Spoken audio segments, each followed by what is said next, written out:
নমস্কার বন্ধুরা, আজকের রেসিপি হচ্ছে এঁচোড়ের কালিয়া। চলুন করতে কী লাগছে বা আমি কিভাবে সহজ পদ্ধতিতে খুব সুন্দর বিয়েবাড়ি স্টাইলে বানিয়েছি চলুন দেখিয়ে দিই। প্রথমে একটা বড় সাইজের এঁচোড় ছোট চৌকো চৌকো করে কেটে নিয়েছি, আলুও কিন্তু সঙ্গে কেটে নিয়েছি।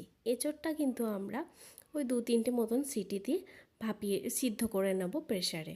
প্রথমে নিয়েছি আদা, কাঁচা লঙ্কা বাটা, টমেটো বাটা, সঙ্গে নিয়েছি পেঁয়াজ বাটা।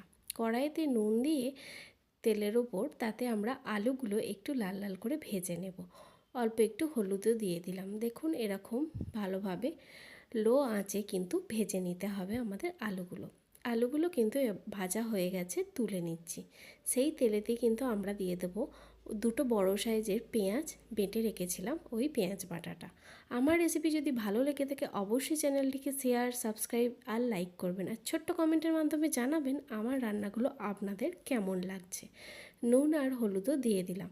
পেঁয়াজটা কিন্তু একটু লাল লাল করে 10-15 মিনিট ভেজে নিলাম। দেখুন এরকম লাল লাল করে ভাজা হয়ে গেছে। তারপরে আদা, রসুন আর কাঁচা লঙ্কা বাটাটাও দিয়ে দিলাম। দিয়ে কিছুক্ষণ নাড়িয়ে চাড়িয়ে অল্প একটু ব্যালেন্স মতন চিনি দিয়ে দিলাম। যেহেতু নুন আমরা আগেই দিয়েছি তাই এখন নুন দিলাম না।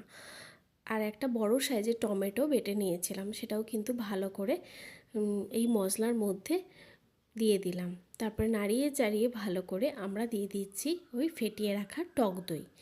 টক দইটা দিলে কিন্তু এই রান্নার টেস্ট আর স্বাদ দুটোই কিন্তু দুর্দান্ত লাগবে।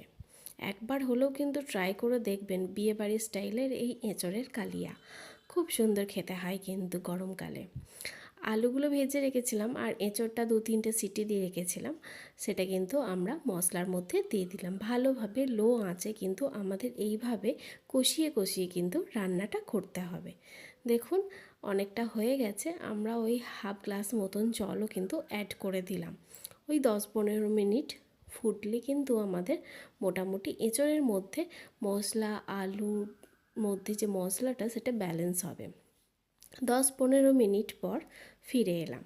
দেখুন অনেকটা কিন্তু জলটা টেনে নিয়েছে বা মাখা মাখা হয়েই এসেছে। এরকম কিন্তু ভালো করে কষিয়ে কষিয়ে রান্না করলে তবে কিন্তু দুর্দান্ত লাগবে। আর আমি গোটা গরম মশলা কিন্তু বেটে নিয়েছিলাম, সেই গোটা গরম মশলাও কিন্তু দিয়ে দিলাম।